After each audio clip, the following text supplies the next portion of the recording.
Welcome back to Barb's Healthy Life. Thank you so much for joining me today to continue the adventure for microgreens. Okay, so these are some of the things that I use when I grow my microgreens. First off, you're going to need some good compost or soil. And right here you'll see, this is my homegrown compost that I made last summer. So there's lots of good things in there. It's all scraps, like red pepper scraps and cucumber scraps and mango scraps, and everything just goes in there and we mix it up. We use a little bit of, some dried leaves and things like that go in there, all kinds of good stuff. Sometimes I throw a newspaper in there. That's a whole nother thing. So I use my good compost because it's so healthy. It's got a lot of nutritional value. They actually found that compost makes the microgreens more nutritious than any other growing medium. So that's interesting to note. So if you're using coconut coir, something like that, the compost is actually going to give your microgreens more of the nutrients. So just a little something to note. Okay, and if I don't have the compost, I might just use some potting soil that I get at my local store.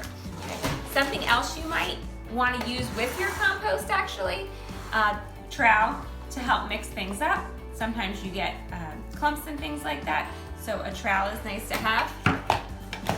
Also, sometimes I just use this to push down the seeds into the soil, which you saw in the other video, but honestly, you could just use your hands.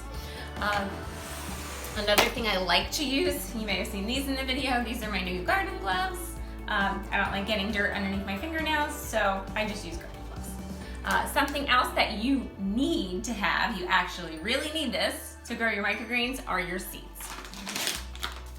Here I have some broccoli seeds. These are the ones I've been using.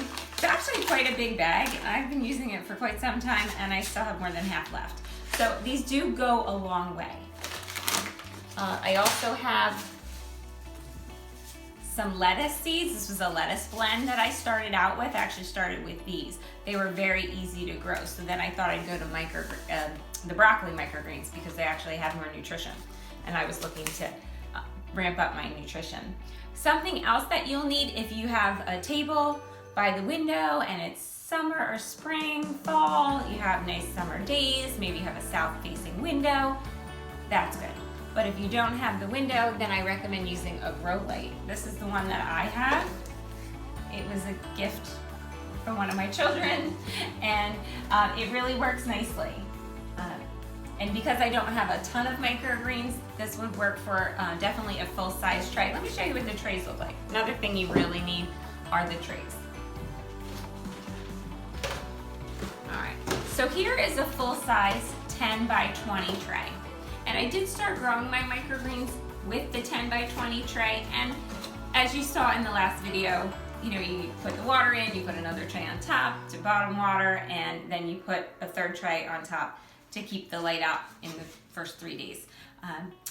But I was so successful with these microgreens that I could not eat them all. I couldn't keep up with it. Between my husband and myself, and I was giving them away to people at work, it was just a lot. So that's when I switched to the smaller, the 10 by 10 trays. Okay, so if you're going to grow microgreens, you need a tray. They make smaller trays than this too, or you could do a variety. They have ones that are probably 5 by 5. And you could fit 4 of them in this tray, and then you could do 4 different varieties. I actually just throw them all in together on one side or the other. It's no big deal to me, I don't mind. But the thing about the trays that you need to remember is you need 2 trays that have no holes, one for the bottom and one to keep the light out when you're at that stage. And then you have another tray, that's the way I have it here, yes, that has the holes in the bottom. And this came with those holes.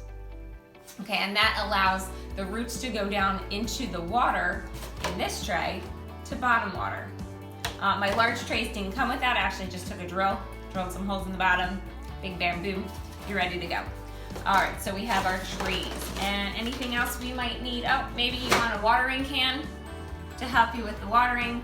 But honestly, this is so easy. There is not really that much that you need to do. Once you get yourself set up, you have your trays, you have your seeds, and you have some compost or soil, It's very easy. You're just doing the same thing over and over again once a week. It doesn't take very long.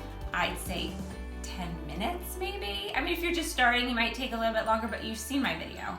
Did not take very long. That was real time putting the seeds into the compost and getting them started. So it doesn't take a lot of your time. And then when you're ready to harvest, you just harvest as many as you want. Throw it in your salad or whatever you're putting it on and come back the next day. Right? It's really, really awesome to grow microgreens like this. And it's so easy. You can do it in your own house. So if you like the content you see here and you want to see more content like this, please tap the bell below to subscribe. If you have any comments, feel free to comment. Let's keep it positive. And also give me a like if you like this video. Thank you so much for joining me on Barb's Healthy Life.